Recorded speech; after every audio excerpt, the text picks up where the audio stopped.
You like the glasses? The tint is prescription. It's actually medically recommended for me to look like a rock star. Hi, my name is Aster, and Golden is growing on me. I've risked my credibility before by admitting to my love of pop music, but I can't run from the truth. I actually mostly listen to popular music, and if you've been watching the charts like me, you've definitely noticed something peculiar. A K-pop song hitting number one is not weird. An animated musical song hitting number one? That's weird.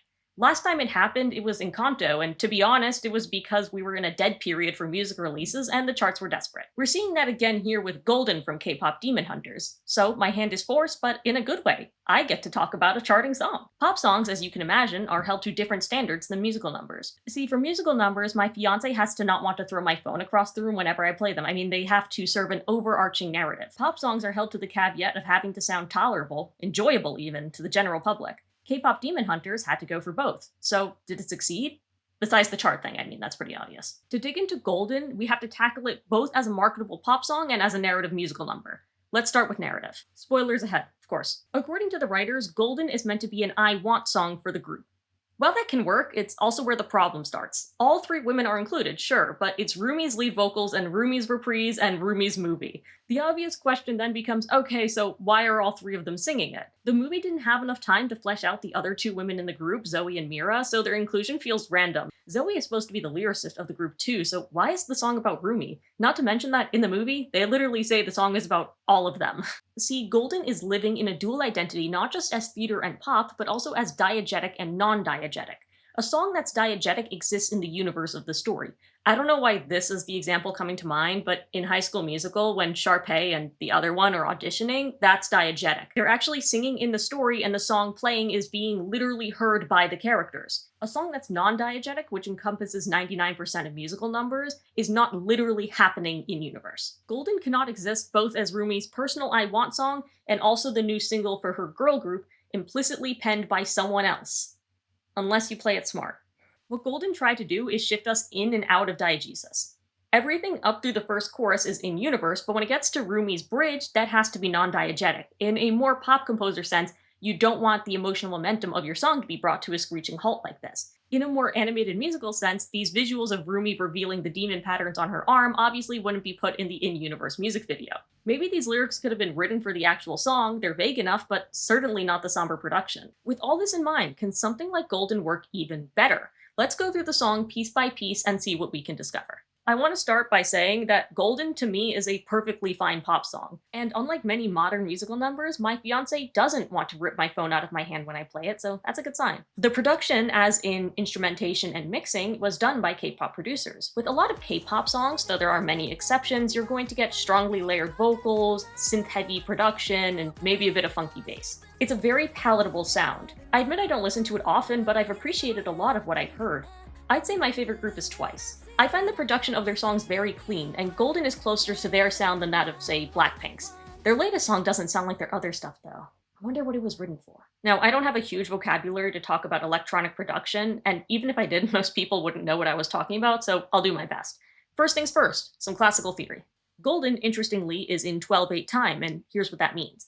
4/4 time means there's 4 quarter notes per measure, hence the 2 fours. It's the most common rhythm. A denominator of 8 means eighth notes, so 12/8 means 12 eighth notes per measure. This is often divided rhythmically into 4 groups of 3 eighth notes.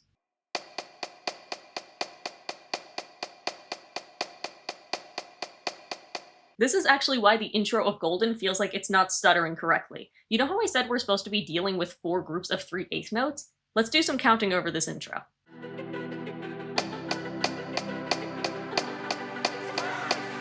6 eighth notes per measure. This intro is in 3/4 time. You might be thinking, what's the issue? It's just 2 groups of 3 eighth notes, it's half time, right? The issue is that this stuttering synth is dividing the rhythm into 3 groups of 2 eighth notes. To summarize, it's doing this.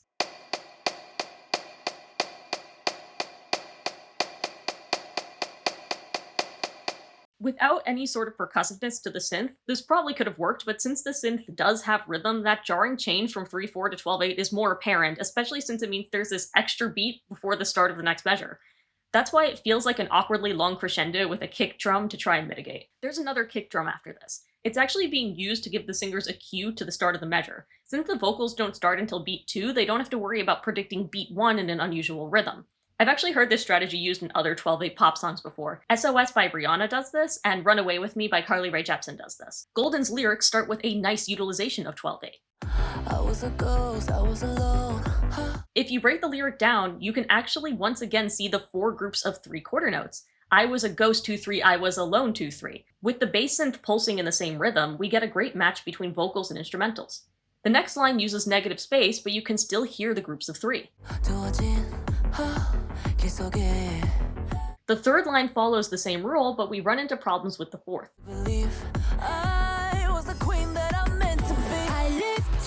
You can tell this sentence ran out of room. It cuts into the next line. While overlapping lines aren't uncommon in pop, the sharp cut between takes here makes it seem like that wasn't the goal. This doesn't seem to be an extra syllable for momentum's sake either. It's too squished for that. 1 syllable fewer and we'd be good.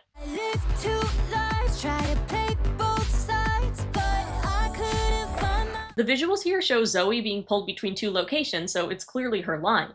It's about her dual identity as a Korean American. Sure, that works. It's a very common struggle for people with ties to 2 countries or cultures. Even if it's not at all explored in the movie proper, you could at least say living a double life also applies to Rumi. This cannot be said about Mira's line.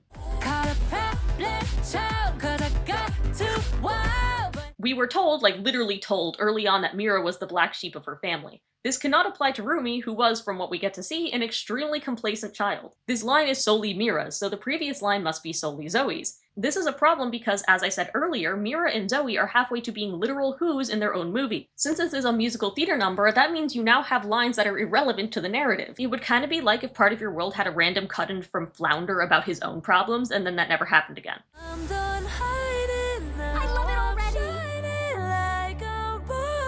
Okay.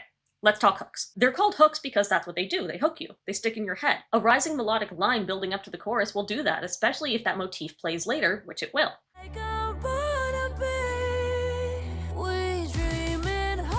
A small detail in the instrumentation is this sliding sub-bass. It's a great contrast to the high vocals and adds some texture and balance.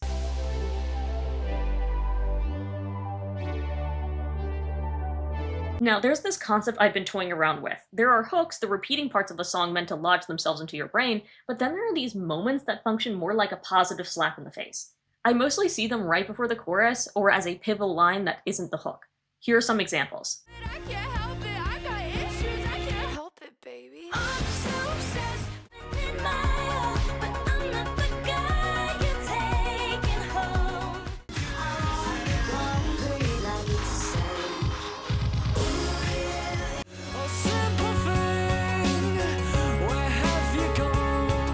For a while, I've been calling this the gag of the song, like the slang term, but it may be more fittingly called the bullseye or the crux. It's secondary to a hook, but equally as important. It's the essence of the song boiled down into one line. Often, the backing may fall away to let you know. I'd argue the bullseye line of Golden isn't this. It's this. Not only does cutting out the instrumentals allow for a splash into the, second chorus, chorus part 2, it highlights the core idea. We're going up, our star is rising, our time is now, etc. However, it also reinforces that the song is about all 3 girls, which again brings us to our contradiction. So far, this is leaning much harder into the pop song category of its identity, and it's doing a good job. Chorus part 2 reinforces this.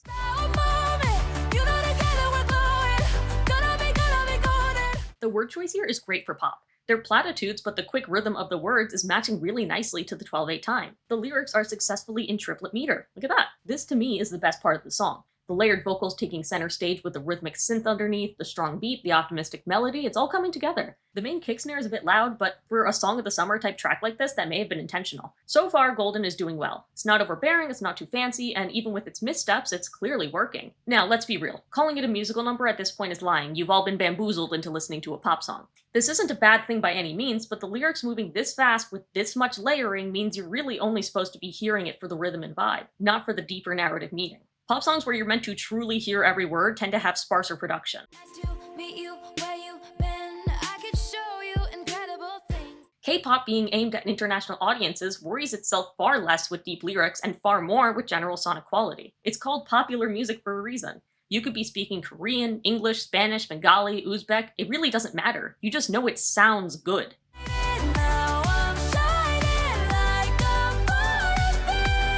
Hey, there's that line again. B is sung on an A5 note, which is crazy high to be belted with that much clarity, so props to the singer. I honestly found it a bit funny when, in the movie, everyone's really concerned about Rumi not being able to hit that note. I understand that implicitly she otherwise consistently can, but we all have our days when we can't belt opera notes. Take some cough drops, queen.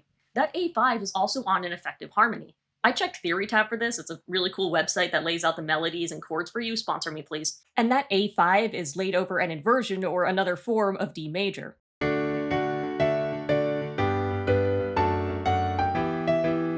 This is D major. This is D major inverted. In its base form, D major contains the notes D, F sharp, and A. So the A5 is the same as the perfect fifth of the chord, 5 notes above the bass note. Perfect fifths are very stable and pleasant. It's like a complementary color in art. I personally would have added another note to the chord to give it more body, something called a ninth, which is 9 notes above the root. If you want to hear what that sounds like, here's the original and then the one with the ninth.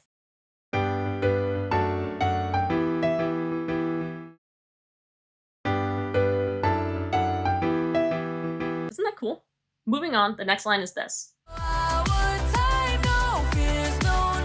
Of all the English lines in the chorus, this was the hardest to comprehend without the lyrics in front of me. Again, that's fine. I don't need to know the words to enjoy the song. The rising melodic line is building off of that bullseye up, up, up by incorporating that theme into the melody.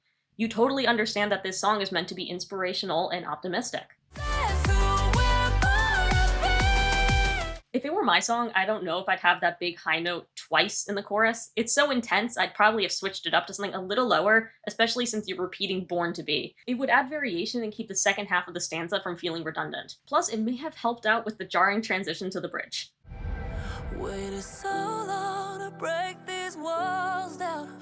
This is where the dual identity of Golden clashes with itself the most. I do, as they say, see the vision.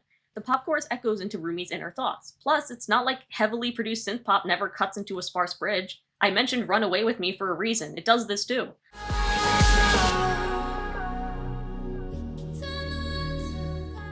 In fact, it's basically the same song. Anyway, the difference between Golden's bridge is also a wild shift in tone. This isn't a bad idea at all for a narrative musical number, but when we're talking pop, I'm jamming to the radio 1 minute and slamming the brakes the next. It's like when you're having a great conversation in a restaurant and then the waiter comes over and the conversation dies and you have to awkwardly restart it. But these patterns all in the past now and finally live. With the sparse instrumentation and lack of layered vocal production, that means I can hear the lyrics more clearly. Patterns is an important word here since that's what the movie uses to refer to the markings on demons.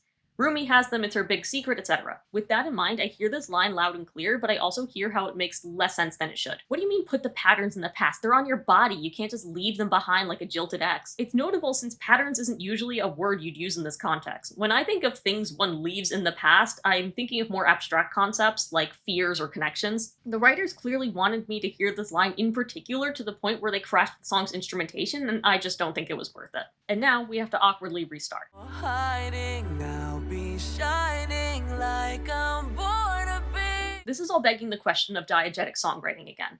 Remember, this song exists in-universe as part of Huntrix's repertoire. This bridge, despite its presentation in the movie, is in the soundtrack version, so I assume this is what the people in the movie are hearing. Let's go with the idea that Rumi had a big hand in writing the lyrics for the song. Why would that bridge make it past her bandmates? Why would that bridge even make it to her bandmates? If I was in a band and I was writing a song described as About Us, I'd really raise an eyebrow if one of my bandmates handed me lyrics about her personal identity-related struggles. Rumi keeps her secret locked down from her bandmates, so it would be bizarre for her to include even an allusion to it. So is this song diegetic or not? And if not, what did the people in the movie hear, and can I hear it too? I also haven't mentioned that this bridge is placed about halfway through the song, right after the first chorus. You don't even get to sit with anything, it just drops you. After it builds back up, it plays the choruses again. Then there's a short outro before the song stumbles back into the intro synth.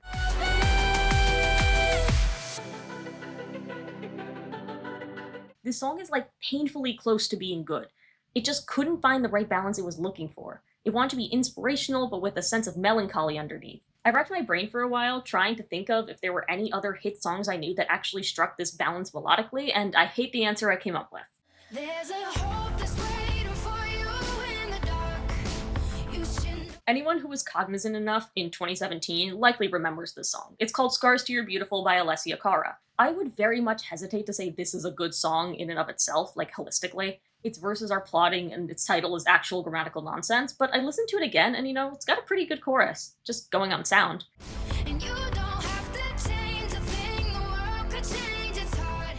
It's trying to be inspirational, but it understands a deeper sadness. Maybe Golden would have benefited from playing around with the four chord, the one that's right between the minor third and perfect fifth. I've always found it useful for getting that in-between tone. Golden's chorus starts with that four chord, it's just that the melody is too jaunty to take advantage. It's weird, the chord progression actually kind of descends as is, you can see it here.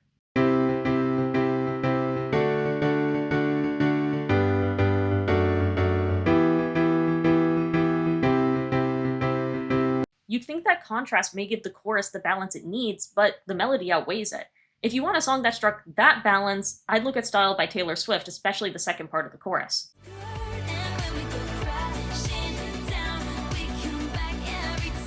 There's an extra minor chord added here, and it creates dimension because it's playing off the line "when we come crashing down." It's a tiny bit of realism in this otherwise dreamy song. Of course, this isn't even talking about lyrics. The best way to handle the lyrics is to make it so they come off as both a generic sentiment and a personal one. If there's a shared struggle between the three band members, or you just want to hone in on Rumi, take that and couch it beneath a more agreeable and simple narrative. To recap, we want inspirational but from a place of hurt, narrative but generally relatable, theatrical but still culturally dominating as a piece of popular music. Let it go, can't hold it back anymore. And that gives us a great transition to our next question. Is Golden better than modern Disney? Many people have already answered this with a resounding yes. Golden is certainly attached to a better product than most Disney songs in the past few years. That means you as a viewer are more predisposed to enjoying it regardless of any issues that may have been deal breakers elsewhere. That's not a bad thing. We all want to see things that are good, and K-pop Demon Hunters is certainly good. It's just important to remember that enjoying something doesn't remove its flaws, and at the same time, something's flaws don't automatically remove its enjoyment. Golden does share a flaw with Disney's recent musical works, though. They're all trying to be something they aren't, and hindering themselves to do so. Golden had a musical theater songwriter on it, and my fiance told me she believes it was probably a bulletproof pop song before Mr. Devil Wears Prada got his hands on it. I have to agree with her. The best parts of Golden are the ones that are purely there to be pop. It's the attempt at musical theater that actually holds it back. The most important thing we could learn is something I tell myself whenever I write. If it feels forced, it is forced. I think if Golden released in 2024, it would have been stuck in the top 20 of the charts, never quite making it to the top 5, sandwiched between Chappell Roan and Sabrina Carpenter. But luck of the draw, it was released during the Dust Bowl of pop that was summer 2025. I'm certainly glad it dethroned Ordinary by Alex Warren at number 1. I'd much rather the number 1 be a flawed take on theatrical synth pop than an even more Christian version of Believer by Imagine Dragons. Thank you for sticking with me through this song analysis. Subscribe if you'd like, and have a wonderful day.